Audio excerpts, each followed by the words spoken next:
Hi, I'm Sara, and the information about this session available in the schedule is a little bit different. I'm going to be co-presenting with my colleague and friend, Aparna, and this is really more of a conversation than it's going to be a presentation, though we did have several AI work very hard with us on the slides.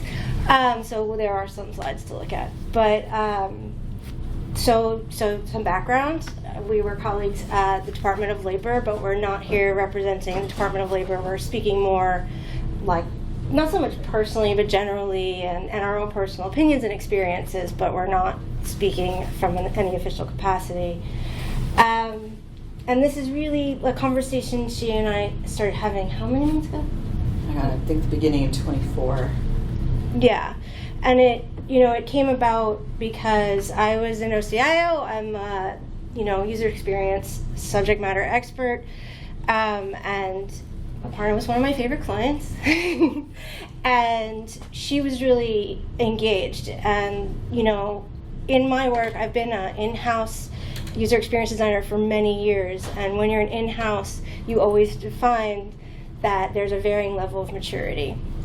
And it was the same thing, like a lot of the agencies were more mature than others, and Aparna actually went out of her way to find us, and we started having lots of fascinating conversations in addition to the project work. So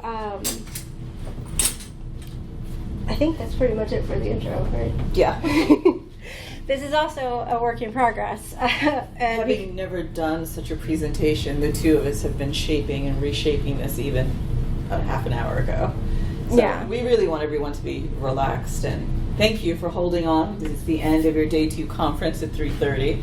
So we're not going to talk at you much. We're going to just try to encourage you to engage with us. And with that in mind, we've got a couple of prompts, right? Well, really more like, because it's a conversation we were having, we decided we would open the conversation up, and we first wanted to take the temperature of the room. And this kind of is what a user experience designer and researcher does. It's called contextual interviews, when you don't put any bias, you don't do any leading questions, you just try to get to know the person that you're talking to and doing research with. And so we wanted to get the temperature of the room as we were, talking to people and moving around the day. We decided this topic, there's a lot of feeling about this topic, and so we wanted to first engage all of you who feel comfortable on a few just general questions. So by raise of hands, how many of you are avid supporters of integration of AI and automation personally? Just on the personal front, raise your hand. Like you're all in. Okay.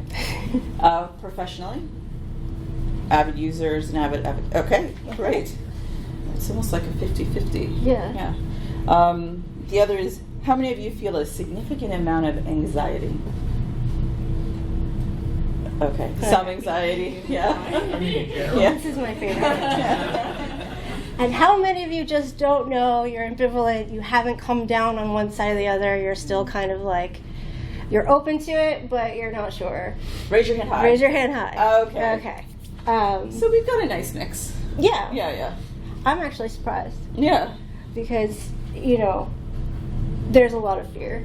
Yeah. This is I'll talk a little bit more about, so when I joined as a federal employee, it was my first time, and it was only 2 years ago, and I was already starting to work with what was out there in terms of AI tools for assistance in design.